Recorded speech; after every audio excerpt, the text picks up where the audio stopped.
Yosa, kembali lagi di Kako ini mate. Dan ya, ini dia full spoiler untuk manga One Piece chapter 1072 yang berjudul Beban Kenangan atau The Weight of Memories,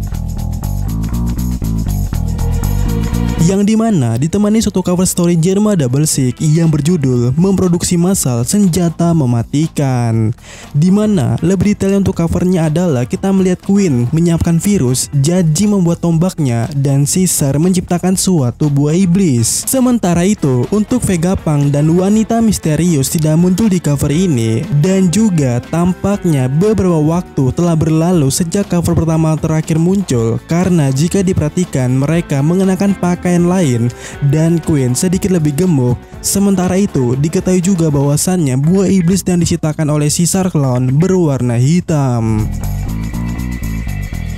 Nah, memasuki panel pada chapter kali ini, di mana di panel pertama pada chapter kali ini, Shin berada di tempat antara Vegapunk dan juga Bone. Yang di sini terlihat seorang Vegapunk yang menjelaskan jurnalnya pada masa match, di mana Vegapunk mengatakan bahwasannya meskipun dunia tidak menerimanya, Vegapunk memandang dia sebagai manusia sejati. Selain itu, Vegapunk berkata bahwasannya eksperimen ini akan menjadi langkah pertama untuk menciptakan suatu kedamaian. Namun, di sini ya, Bone mengubah dirinya menjadi anak-anak dan berpura-pura menangis untuk mendapatkan simpati daripada seorang Vegapunk. Dan ketika Vegapunk mendekati Bone, Bone kembali mengubah dirinya lagi menjadi versi dewasa yang sangat keren. Namun, berbeda daripada bentuk normalnya, karena di sini ya, Bone terlihat lebih gendut atau kembung seperti balon. Dan menurut penjelasan leaker, kemungkinannya kekuatan daripada Bone ini ya dapat membuatnya mengubah dirinya menjadi variasi yang berbeda dari dirinya di masa depan atau semacamnya. Dan di panel itu atau di saat kemudiannya, Bone menjatuhkan usia Vegapunk darinya dalam bentuk permata yang berkilau. Kemudian dia mengubah Vegapunk menjadi bayi yang bisa berbicara, di mana Vegapunk berkata, "Apa? Permata berkilau itu seusiaku?" Lalu kemudiannya Vegapunk mengatakan dia tidak bisa memberitahu Bone alasannya mengapa dia mengubah Kuma di masa lalu, karena alasan itu akan membuat Bone sangat kesakitan. Itu sebabnya Vegapunk berjanji kepada Kuma bahwa dia tidak akan pernah mengatakan yang sebenarnya kepada Bone. Sementara itu di sisi lainnya, Bone berbalik arah dan melihat suatu atau sebuah ruangan dengan kaki beruang di pintunya. Dan tentu melihat itu ya, Bone merasa tertarik dan berjalan menuju ke arah pintu tersebut sembari menghancurkan suatu kunci dengan menuakannya, dimana ya kemampuannya ini sedikit mirip dengan kemampuannya Shinobu. Dan tiba-tiba kilas balik Vegapunk dan Kuma diperlihatkan atau dimulai, yang mana di sini ya kita bisa melihatnya kalau Vegapunk terlihat mirip dengan kilas balik pada saat di Ohara. Sementara itu Kuma menggunakan pakaian pasien berwarna putih tanpa topi dan terlihat rambutnya dan kacamatanya di sana. Nah, pada waktu itu Vegapunk memberitahu Kuma bahwa seseorang ilmuwan di West Blue menemukan bahwa berat manusia berkurang 21 gram ketika mereka mati. Jadi 21 gram adalah berat jiwa daripada manusia. Dan Vegapunk juga mengatakan soal kemampuan daripada Nikyu no Mi-nya Kuma, di mana Vegapunk mengatakan soal kekuatan Kuma itu mampu mengubah hal-hal tak berwujud menjadi sesuatu yang nyata. Misalnya Kuma dapat mengubah rasa sakit dengan mengubah sinyal saraf menjadi energi nyata yang dapat ia dorong keluar daripada tubuh. Nah, oleh karena itu untuk lebih jauhnya Kuma harus bisa melakukan hal yang sama dengan itu dengan imajinasi, pikiran, atau bahkan kenangan juga. Dimana Vegapunk ingin Kuma mencoba untuk mengeluarkan ingatannya sendiri karena dia ingin mengetahui berat dan ukuran ingatan manusia. Tetapi Kuma tidak mau melakukannya karena itu sangat memalukan. Namun Vegapunk memohonnya kepada Kuma demi suatu ilmu pengetahuan.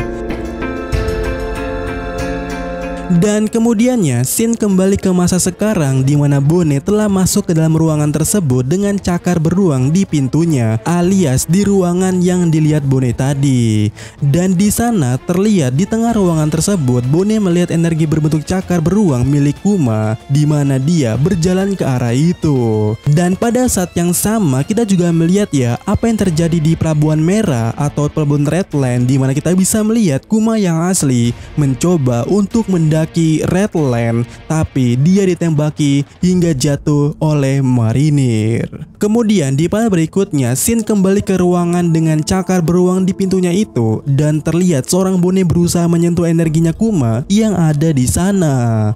Namun di sini Vegapunk mencoba menghentikannya dengan berkata, "Jangan sentuh itu Bonnie, itu sangat sakit, itu sakitnya Kuma." Tetapi Bonnie menjawab, "Aku tahu kemampuan ayahku, ini bukan sakit, ada kenangan juga bukan di dalamnya." Dan kemudiannya Bonnie mengulurkan tangannya untuk menyentuh energi tersebut.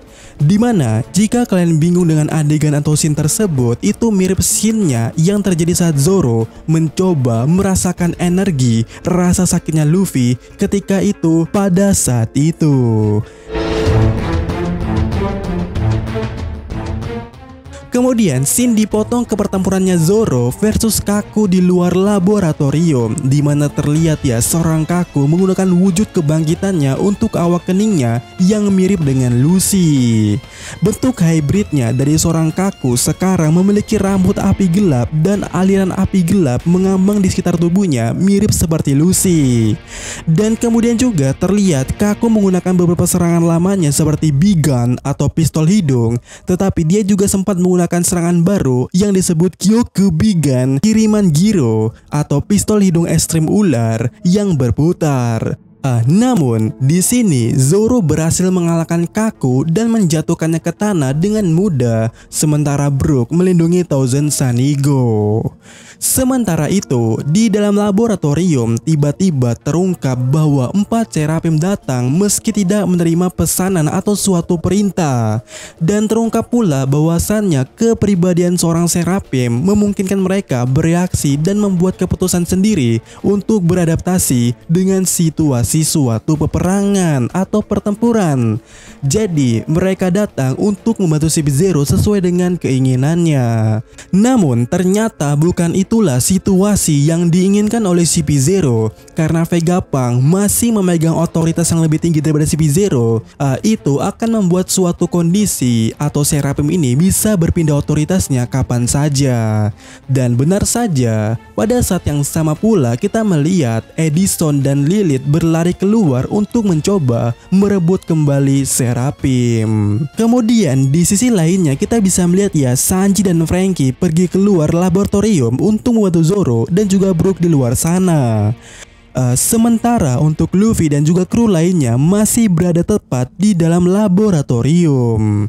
Nah, di scene lainnya ataupun di panel lainnya kita melihat ya Lucy mencoba memerintahkan Seraphim untuk menghancurkan laboratorium sebelum Vegapunk bisa keluar dari sana. Dan terlihat 4 Seraphim mulai menyerang gedung laboratorium secara bersama-sama.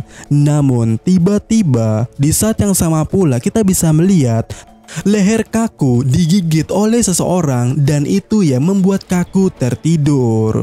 Dan ternyata diketahui bahwasannya orang yang menggigit Kaku itu adalah Stacy yang memiliki sayap dan taring seperti vampir. Dan pada saat kemudiannya identitas asli dari seorang Stacy terungkap di sini bahwasannya Stacy adalah tiruannya daripada Miss Buckingham Stacy atau mamanya Weevil, salah satu anggota Rock di Zebek atau Rock Pirate. Dimana juga secara bersamaannya diketahui bahwasannya Stacy ini merupakan tiruan manusia pertama yang sukses daripada Mets. Dimana pada halaman itu pula, halaman terakhir pada chapter kali ini, Stacy berkata, "Aku baru saja menyuruh Kaku untuk tidur, Lucy, dan sekarang aku ingin kau tidur juga." Dan ya, no breaks next week.